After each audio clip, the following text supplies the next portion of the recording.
Hi guys, dahil kaka-out lang namin ngayon, pupunta nga pala kami sa Bata. Bibili kami ng mga grocery ba. Nakakasawa na din kasi ang Indomie. Relate ka ba, kabayan? Tara! Ayan, bali dito nga pala sa Saudi Arabia. May mga pwedeng arkilain dito na katulad ng electric trolley. Bali, through STC Pay nga pala ang bayad dyan. Ayan, bali dyan nga pala kami tatrabaho sa Operation Palapel. Ayan, ito yung labas namin dito sa Atalia Street, Saudi Arabia, Riyadh. Bale, kung malapit kayo dito, pasyal kayo. Ayan, bale, nagbook nga lang pala kami sa Bolt kasi mas mura dito kaysa dun sa mga pagpapara ka sa taxi. Mula dito nga pala hanggang sa Bata, ang pamasahe lang namin 20 riyal. Bale, apat nga pala kami dito. Ayun, tigpa 5 real kami. Pagdating namin dito sa grocery sa Bata, ayan, sobrang daming tao nga pala. Napakahirap palang mag-grocery dito, pero marami ka talagang pagpipilian.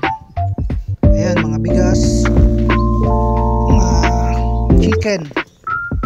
Tulad yan, may tender juicy pa pero chicken flavor nga pala yan, mga kabayan.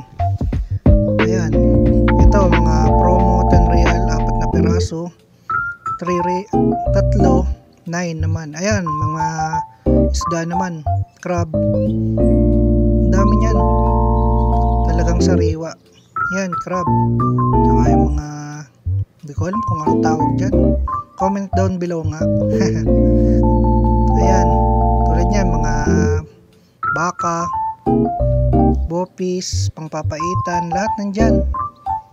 Kaya talagang makakapili ka.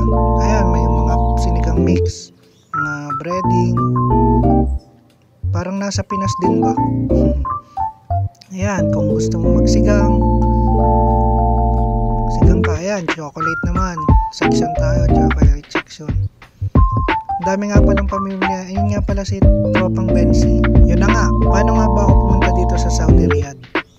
Bale, pumunta lang ako sa website ng Work Abroad. Tapos nag-fill up lang ako doon. Tapos naglagay ako ng mga resume ko, mga passport copy ko.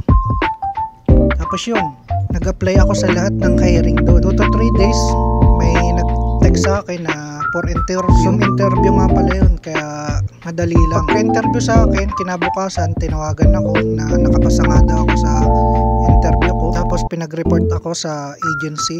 Bali, ang agency ko nga pala is JMAC Manpower sa Makati. Tapos pinasa ko lahat ng mga requirements. Tapos wala pang isang buwan, nakailis na rin ako. Ayan, yan. Tapos na nga pala kami mamili. Pauwi na kami dyan.